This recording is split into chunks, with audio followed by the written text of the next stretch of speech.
बढ़ती महंगाई में घर को चलाना मुश्किल हो रहा है। जिस तरह से महंगाई बढ़ रही है उस तरह से आम आदमी की आय बिल्कुल नहीं बढ़ी है। फिर भी ऐसे में घर हमें सरवाइव करना है, हमें अपने घर का प्रबंधन अच्छे ढंग से करना है। तो इसके लिए क्या करना होगा?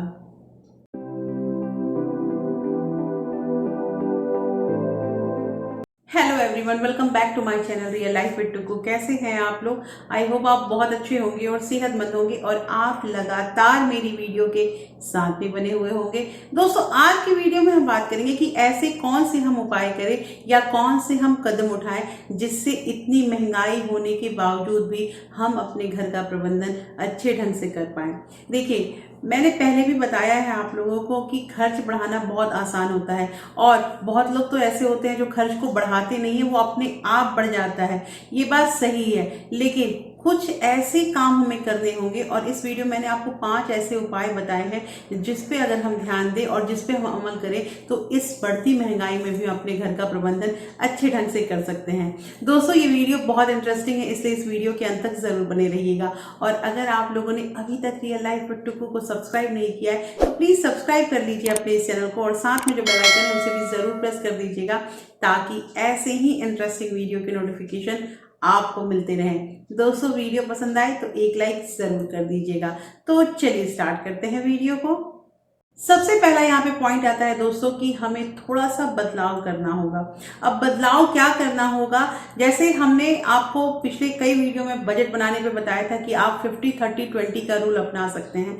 50 जो परसेंट था उसमें मैंने बताया था कि घर का जितना मतलब ज़रूरी खर्चा होता है उसमें हम 50% अपने इनकम का ले सकते हैं।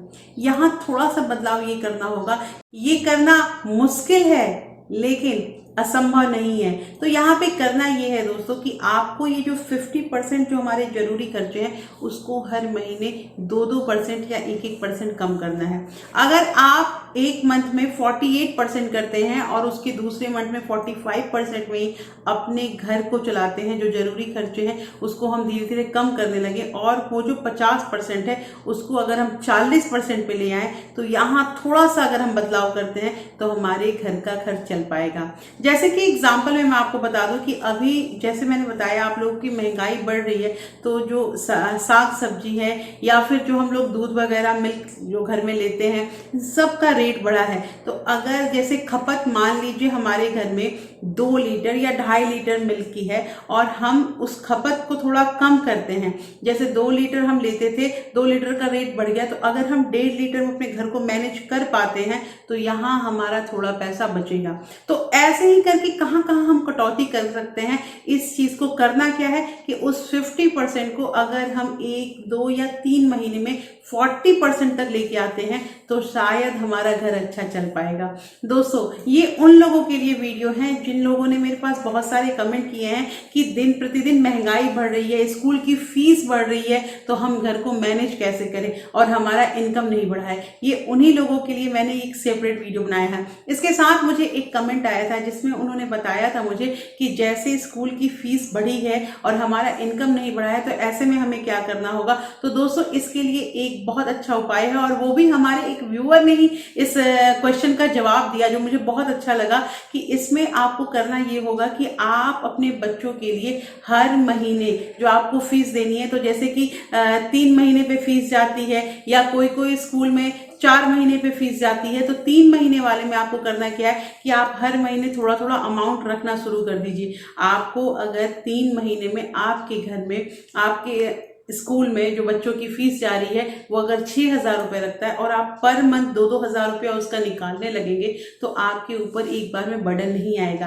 देखिए, मैनेजमेंट करना जो होता है वो हमें खुद ही करना है कि हम कहाँ से कैसे करके अपने पैसों को बचाएंगे और अपने घर को अच्छे ढंग से मैनेज कर पाएंगे। तो थोड़ा सा जो ये बजटिंग है उसमें हमें बदलाव लाने का जरूरत है।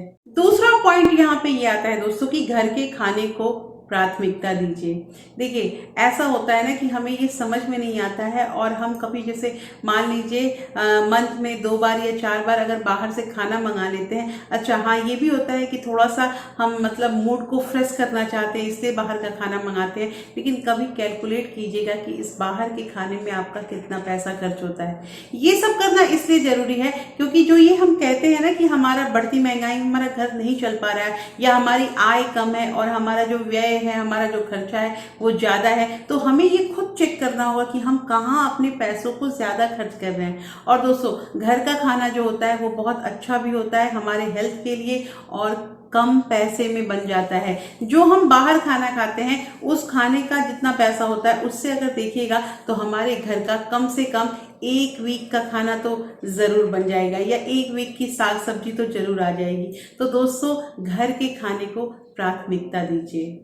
तीसरी चीज यहाँ पे ये आती है दोस्तों कि पब्लिक ट्रांसपोर्ट का यूज कीजिए। देखिए यहाँ पे कहना ये है कि हम जैसे अपने कार्यालय जाते हैं, अपने ऑफिस जाते हैं तो अपने वाहन का यूज करते हैं। अब चाहे वो कार हो या बाइक हो, तो जिस तरह से पेट्रोल डीजल के दाम बढ़ रहे हैं तो इसमें हमारे जो इनकम का मतलब ऐसा कहा जाएगा कि 20 से 30% तो पैसा खर्च हो ही जाता है। तो इसमें करना ये है कि कभी कभी हमें पब्लिक ट्रांसपोर्ट को भी यूज करना चाहिए। अगर हम वीक में 1 दिन या 2 दिन पब्लिक ट्रांसपोर्ट को यूज करते हैं तो आप ये अनुमान लगा लीजिए और आप कभी भी इस चीज को कैलकुलेट करके देखिएगा कि कितना आपका पैसा कम खर्च हो रहा है और कहाँ खर्च हो रहा है। देखिए ये सब चीजें जो होती है ना, ये बहुत छोटी छोटी चीजें हैं जिसपे हमने कभी ध्यान नहीं दिया है। और बहुत लोग ऐसे भी हैं जो कहते हैं कि नहीं हम इन छोटी छोटी बातों पर ध्यान नहीं देते हैं, लेकिन बहुत बुरा लगता है जब महीना एंड हुआ नहीं और हमारे हाथ का, हमारे अकाउंट का सारा पैसा खर्च हो जाता है तो उसमें बहुत बुरा लगता है। तो एक बार इन सारी तरकीबों को आजमा के देखें, क्या आपका घर चल पा रहा है या आपको कहां से कुछ पैसों का फायदा हो पा रहा है। चौथा पॉइंट यहाँ पे ये आता है दोस्तों कि लोन की ईएमआई को कम करें। देखिए ऐसा होता है ना कि जो हम ये 30 से 40 साल की उम्र में है ना, ये हर इंसान, हर लोग आजकल ऐसे हैं कि जो जितना मतलब अच्छा जॉब कर रहा है, जिसकी सैलरी जितनी अच्छी है, वो उतना ही लोन के चक्कर में डूबा हुआ है। ये उस समय में फील नहीं होता है, हम सोचते हैं हम कमा रहे हैं ना, हम इस लोन को भर देंगे, लेकिन आगे आगे जो इसकी ईएमआई होती है ये कमर तोड़ देती है। तो कहना यहाँ पे ये है दोस्तों कि जो मूल लोन है, अगर आपने लोन ले लिया है तो मूल जो आपका मेन जो आपका पैसा है उसको धीरे धीरे कम करने की कोशिश कीजिए, क्योंकि अगर वो पैसा हम कम करते हैं तो हमारा ईएमआई जो है वो भी ऑटोमेटिक धीरे धीरे कम होने लगेगा।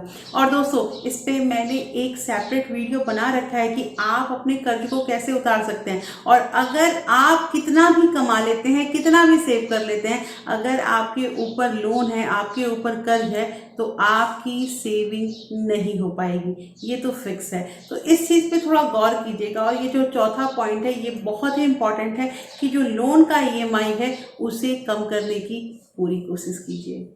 और 5वां पॉइंट जो इस वीडियो का लास्ट पॉइंट है दोस्तों, और वो जो सबसे इम्पॉर्टेंट पॉइंट है वो ये है कि आप अपने आय का स्रोत बढ़ाइए। देखिए ऐसा होता है ना कि जब हमें नौकरी मिल जाती है तो हम अपना मतलब आगे के बारे में सोचना बंद कर देते हैं, या हमने अगर पढ़ाई की है, जो भी पढ़ाई की है उसके अकॉर्डिंग अगर हमें जॉब मिल जाता है तो हम सोचते हैं हमारी इतनी यहाँ की पढ़ाई कंप्लीट हो गई, अब हमें पढ़ने की ज़रूरत नहीं है। नहीं, ये बिल्कुल भी सही नहीं है। साथ के साथ आपको अपना अपग्रेडेशन भी करना होगा। अगर आप अपने आप को अपग्रेड करते हैं तो आप अपना इनकम जो है वो धीरे धीरे बढ़ाइएगा, और ये करना बहुत ज़रूरी है। अगर हम कहीं भी रुक जाते हैं और सोचते हैं कि ये हमारे लिए इनफ है और इससे ज़्यादा हमें कुछ नहीं मिल सकता है, तो यहाँ पे हमारी सोच गलत हो जाएगी और हम आगे नहीं बढ़ पाएंगे। दोस्तों इस महंगाई में लड़ने के लिए हमें अपने इनकम का जो स्रोत है उसे बढ़ाना ही होगा। छोटे मोटे व्यवसाय अगर हम कर सकते हैं तो वो भी करेंगे। कहने का मतलब ये है कि अगर हमारे पास टाइम बचेगा तो उस टाइम को हम यूटिलाइज करके कुछ नया सीखने में अगर उस टाइम को लगाते हैं तो ये जो सीखे हैं, कहा जाता है ना लर्न टू अर्न, मतलब अर्न करना है, हमें कमाना है तो उससे पहले हमें सीखना जरूर पड़ेगा। तो सीखने में हमेशा ध्यान दीजिए। और उम्र किसी की छोटी नहीं होती है।